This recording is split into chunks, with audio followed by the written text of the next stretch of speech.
All right. Thank you, everybody. This is Carl Calendar, and welcome to On the Ledge VIP podcast.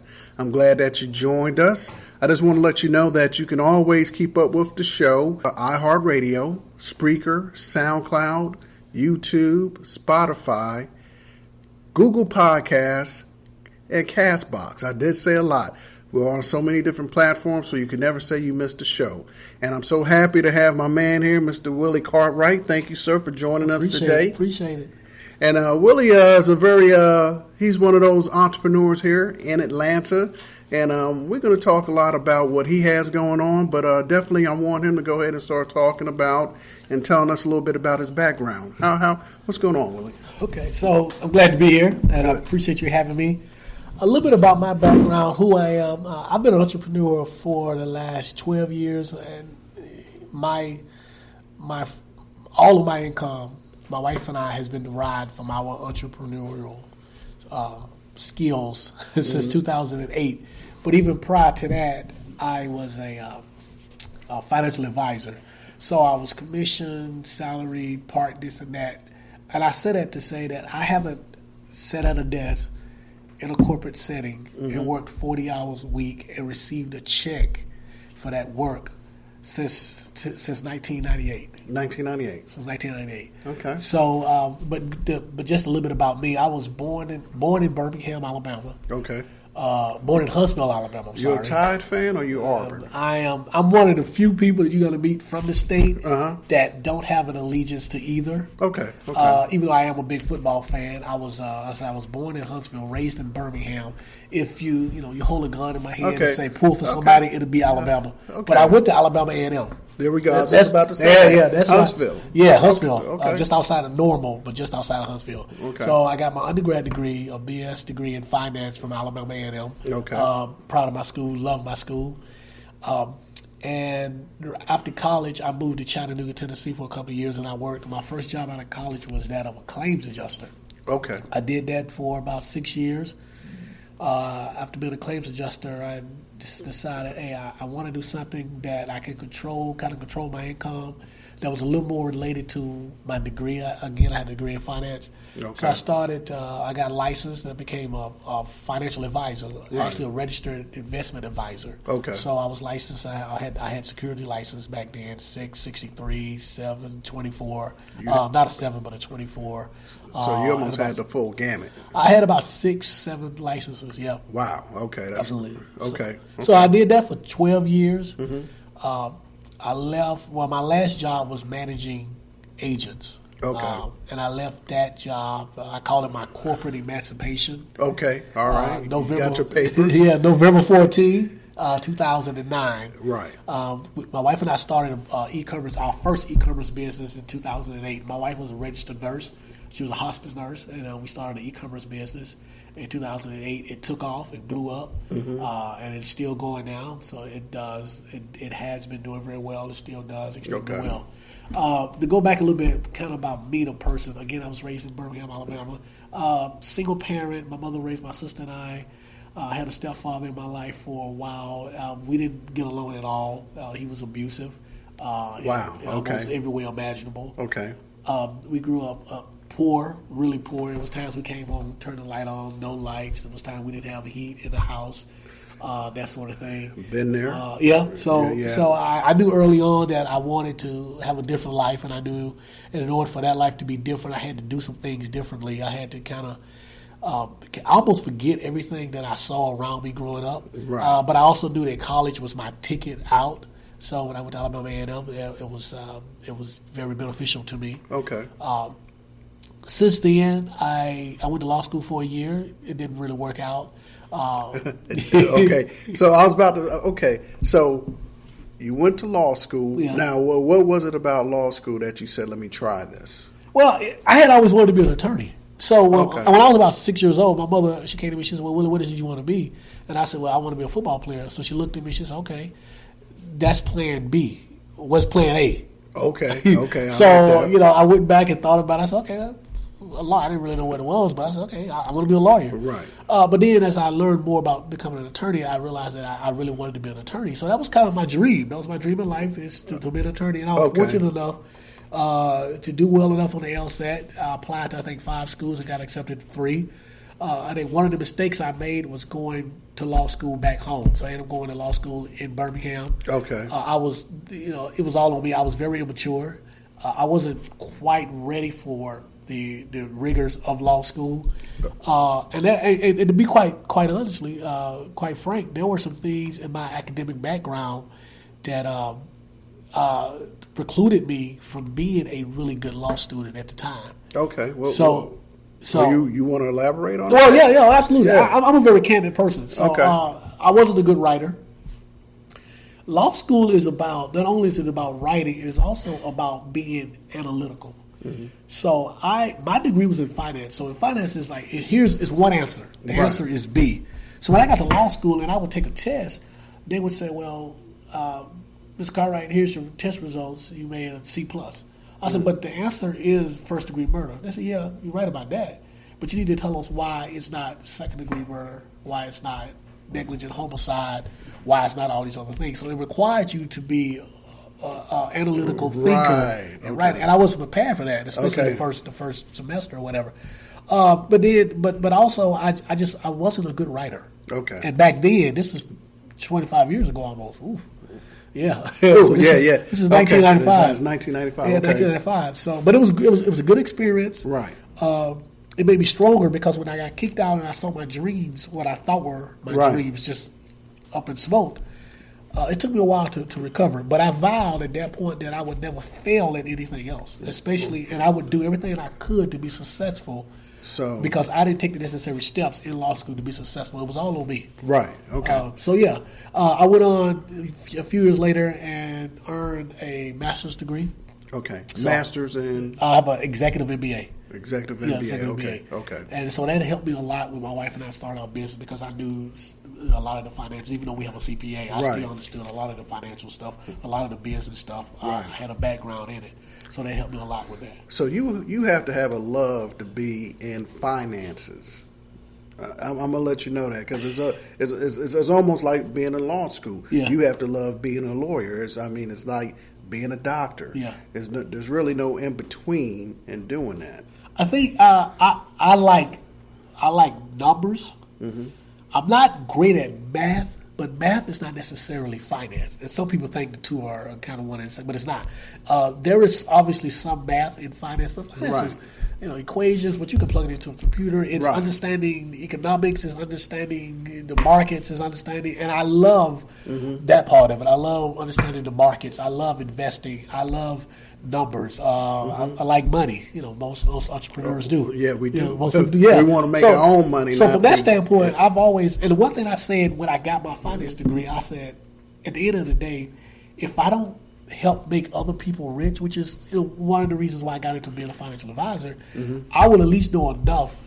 This is coming from when I earned my finance degree. I would at least know enough to make myself rich. Okay. And that was kind of the catalyst behind me getting a degree in finance. Okay. Talk a little bit about the characteristics about how a financial advisor helps individuals with their finances. Okay. Again, I've been out of that business for 10 years, but I still speak about it a little bit in some of my motivational speaking. So what a financial advisor does is he sits down with a potential client or client, and they just kind of lay everything on the table. Right. First of all, beginning with, what are your goals? What are your goals financially? Do you need to provide for your kids' college? Do you need to provide for your retirement?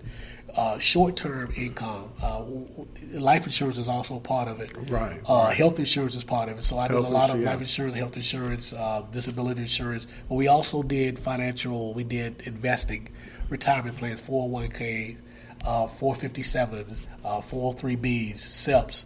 Roth IRAs, individual IRAs, traditional IRAs. Correct. All that. So you help families or individuals with all of that. The investing stuff gets a little bit more in depth with understanding how to invest in how to set up a portfolio. What type of investor are you? Are you conservative? Are you moderate? Are you aggressive? What type of vehicles do you use for that? So that's kind of what it is. Okay, cool. So let's talk about this. Since you haven't done that in a couple of years, what are you doing right now? So right now we run our several e-commerce businesses. I do motivational speaking, business consulting, real estate investing. Okay. So just a number of things. But the top things would be running a couple of our e-commerce businesses, as well as business consulting and motivational speaking. Got it. Okay. That's where I spend most of my time. Okay. Majority So, of the time. You have a book. Yep. Let's talk about your book. Okay. Well, I have one book, and I have another book that should be coming out in a couple of months. But the first book is this book here, Upward Journey. Upward Journey. Can y'all see that? All right. Can we see we got everything? We are on Facebook Live too while we're doing the podcast. Right. Just want to let everybody know. So this is a short book. It's a short read. It's about 100 pages or so. And what this book talks about, it talks about my personal journey to success. And it begins with redefining success, because success can be different for everybody. Mm-hmm. Success for me is all encompassing. There are several parts to what makes me feel like I'm successful. There's different parts of my life. So there's a spiritual part, there's a health part, there's a relationship part, and then there's a career and finance part. And so the book talks about all of those, but the book also talks about the traits or characteristics that I believe that people need in order to be successful. And some of these you've heard of before, right? Being persistent, understanding your why, finding your passion. But in writing about those traits, I also talk about how my personal life experience helped me to understand the importance of those traits. So in the book, you learn a little bit more about me, and you learn about these important traits and why they're important, and how they have helped me and affected me in my life. Okay. So, good. So when did you write this book? I think we finished this book. It's probably been out a year. Been out over a year. About a year. Okay. So it's on. You can get it on Amazon under Willie Cartwright, or you can get it on my website, Willie Cartwright Speaks. So those are the two places that you can get the book. Okay. Cool. There are also quotes in there from famous people, kind of quotes that I live by, quotes that I've come across that I really like, that's applicable to my life. I think people will enjoy reading it, kind of give them some inspiration. Okay. So when you wrote that book, what was going on? What inspired you to write a book? We had reached a certain level of success in our business, and being entrepreneurs, but not only in that, but we had reached a certain level, or at least I felt like I had reached a certain level of success in my life, and it was contrary to everything I had seen growing up. Okay. So when I say that, for example, I talk about, again, being successful and it's broken out into 3 or 4 parts. From the standpoint of health, let's just take health. So being healthy is important to me. Growing up in Alabama, and anybody from Alabama, from the South, that as far as that's concerned, would tell you, we didn't always eat healthy. My mother, we ate a lot of things that were not healthy. Right. But I also saw a lot of people that I knew, family members and friends, who were unhealthy in their living. Okay. The way they ate, we didn't exercise a lot back then, unless you were young and you played sports. Right. Smoking and drinking and that kind of stuff. And so, as I've gotten older, I've seen people in my age group, die or come down with ailments that would have been preventable, or that are preventable. Okay. If we hadn't been eating right at an earlier age, or living cleaner, I should say. Right. So my wife is what I call a health nut. She was a registered nurse, but she's helped me with that. Mm-hmm. But so those things that I had to change in my life, how I ate, working out, and I've always worked out, but eating healthier. Okay. Taking certain things out of my diet, or at least in moderation. Things. Okay. So again, we talk about that in the book. We talk about our spiritual journey. I grew up following one belief system, and as I've gotten older, I've moved away from that belief system and just kind of embraced spirituality. And so, talk about how that has helped us as well, or helped me in my life as well. Let me touch base on that, because I talk to people a lot, and we ain't gonna get too deep on this. But each individual has to have their own relationship.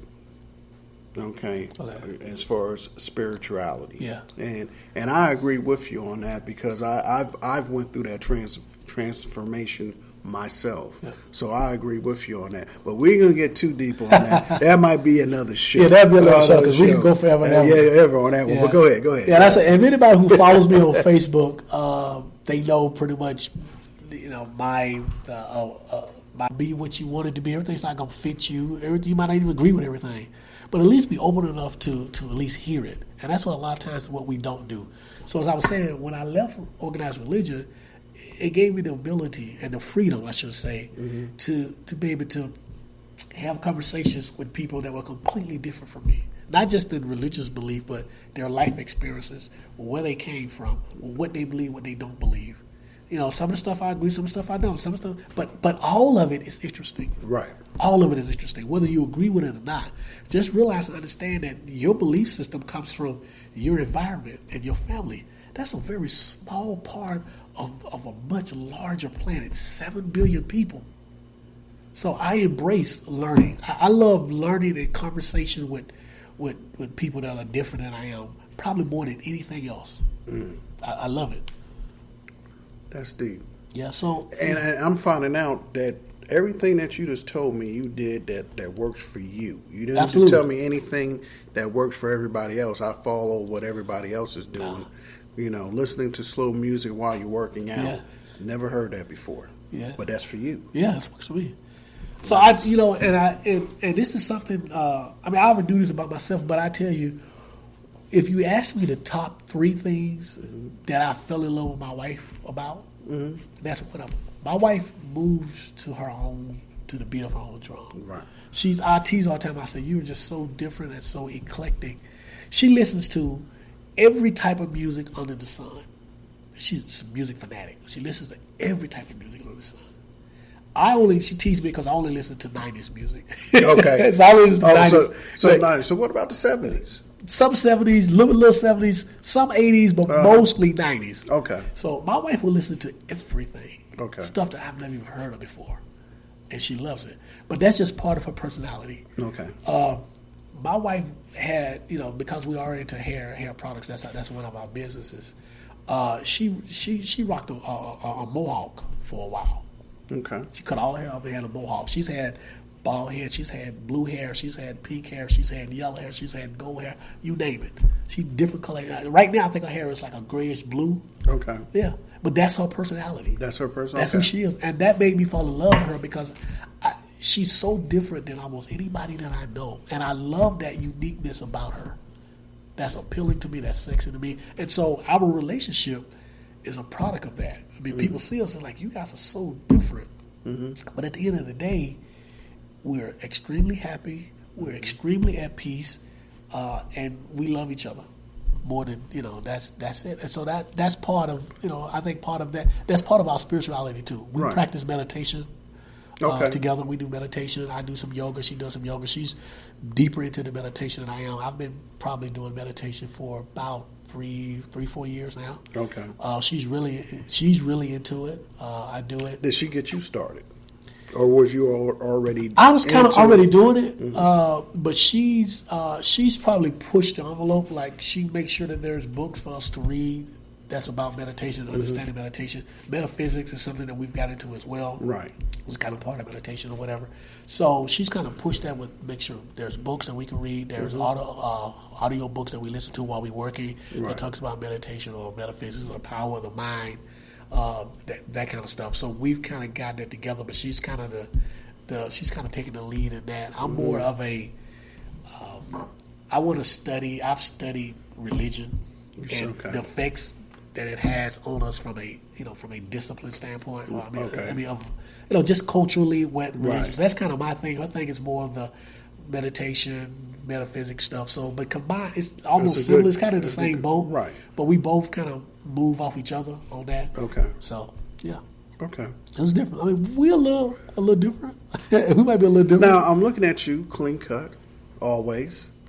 Sometimes I can't. So I can't get it to really act right. So trust me, I'm getting lucky the last couple of months. It's all me. But I've had this. I've had the the sides for a while. But I come from a in corporate. I came from an industry that was extremely conservative. So financial advising, financial services, at least back then. This is 90s through the late 90s. It was still a pretty conservative industry. So, but I do have the goatee. I keep that. And I never shaved the mustache because I'll look crazy. Trust me, I did that a couple of times. I was like, no. The only time it was shaved, I would not talk to me. I think the only time I had my mustache shaved since I've grown it was probably pledging when I was in college. So pledging. So that's the only time I've always had a mustache. For me, the military, going through boot camp. And that was hard. That was hard.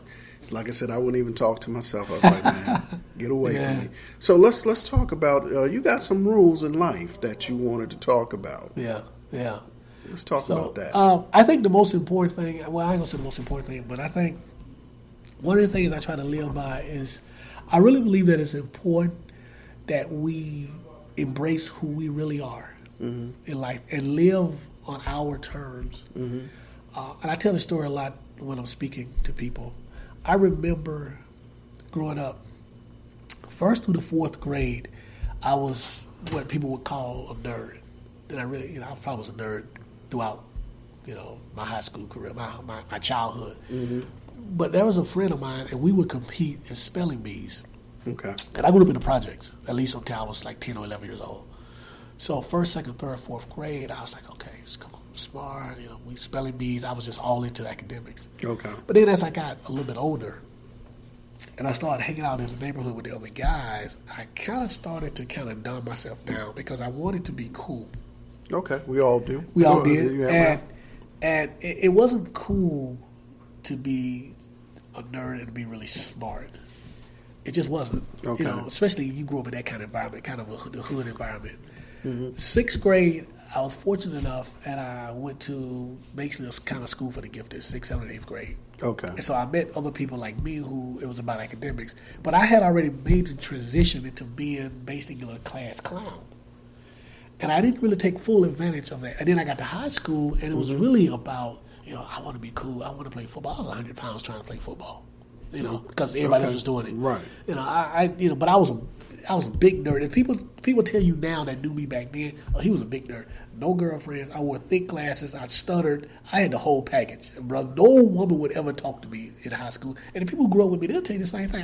I'm not ashamed of it. It is what it is. It is what it is. When you grow up in that type of environment, you think it's like that for everybody. So, you hear people now talking about, well, my kid gets bullied and bullied. I think about it. I say, I probably was bullied every day of my life as a kid, literally every day, because my glasses were about that thick. I stuttered, and I had a whole bunch of other issues going on. But I thought it was just part of growing up. Part of growing up. And so I adjusted to it. I couldn't fight every day, so I learned what we would call joning. We call it cracking. So I was really good. Yeah, that I was really good. I was until I age there was cracking. So I was really good. So I could get people off of me by talking about it, and they'll leave me alone. But as I got older, I just started putting stuff aside. And then when I met my wife, I realized my wife, she was into art and she was into museums, and I had always loved all that type of stuff. But I had kind of put it in the back of my mind. And when I met her, it allowed me to come back out again, to be who I really was. So I love museums. We went to London, and we went to, because the museums in London are free. We went to about 8 museums. Free. I love museums. So museums, I love art. We go to art, art showings, we all that kind of stuff. I'm a history buff. We love traveling. So these are the things that I love doing that I kind of put aside. Even art. I used to draw. But as I stopped drawing. That's for no nerds. Somebody draws. So my wife paints. Okay. She plays the African drums. So all this stuff has helped me to just come back out and say, okay, this is who I really am. And so that's why my wife and I connect so well. Right. Okay. So again, just be who you are. Live life on your terms. Right. Don't let anybody tell you that you can't do something. Be yourself. Because nerds make money now. Oh yeah, plenty of money. Plenty of money. Nerds are the most successful people now. Right. Yeah, they the hot ones now. Yeah, they the hot ones now. So that kind of stuff. I think it's important to understand who you are as a person. Right. Really understand, know yourself. Know yourself. Have confidence. Absolutely. Yeah. Absolutely. That's the main. That's one of the main things. Just, have positive self-esteem. Yep.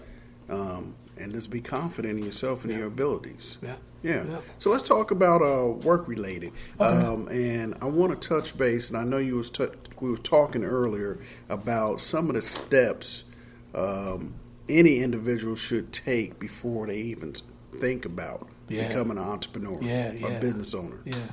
So that's my next book coming out is 20 questions that you should ask yourself before you fire your boss. Mm-hmm.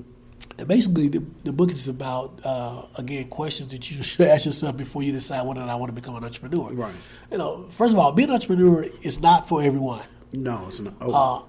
And people say, well, entrepreneur not being, because I'm always pushing being an entrepreneur. And if people come to me and say, well, being an entrepreneur is not for everyone. I said, trust me, I know that, and I don't need everyone to be an entrepreneur. I need people that, because we outsource everything. So I have, we have a fulfillment center that we use. I need people to work in those fulfillment centers. Right. We have 3 manufacturers, one in California, one in Chicago, and one here in Atlanta.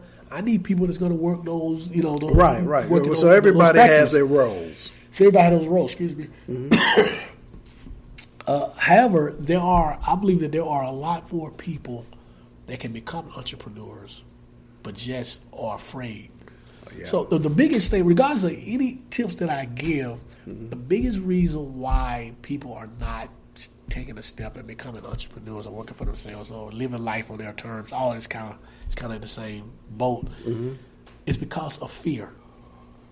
There are more great ideas, there are more great products, there are more A1 services, great minds in the graveyard, because people died with great ideas, great business ideas, great product ideas, because they were afraid. Right. Because they were afraid to fail.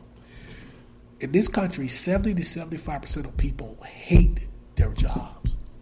Worldwide, it's about 80%. I was one of them. Yeah, a lot of us were one of them. Yeah. So, but you also have to be, and let me just, because I'm very candid, some of the questions that I have in my book about these, if I had to ask myself some of those questions, I might not be where I am now, because it would have caused me to pause and think and say, analyze. Yeah. Because we actually started our business during the recession, 2008.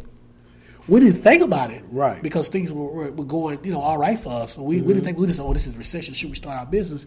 But some of the questions that you should ask yourself is, first of all, I think the most important question is, why am I doing this? Why am I becoming an entrepreneur? Mm-hmm. And there's no right answer. It just, for you, the answer has to be enough to where it drives you when everything is not going right. Right. So that answer has to be strong enough to carry you at 3 o'clock in the morning when there's no money coming in. Right. Or in the middle of a sale when your system or your website goes down. Or you got customers that's crying for the products that they've ordered, but UPS is on strike, or they haven't delivered your inventory. Oh yeah. So all kind of stuff. Oh yeah. So ask yourself the question: why am I doing this? Is it, and it's a myriad of reasons. It could be, I want to leave a legacy for my kids. I'm tired of working for someone else. I've always had a passion to do this. I love money.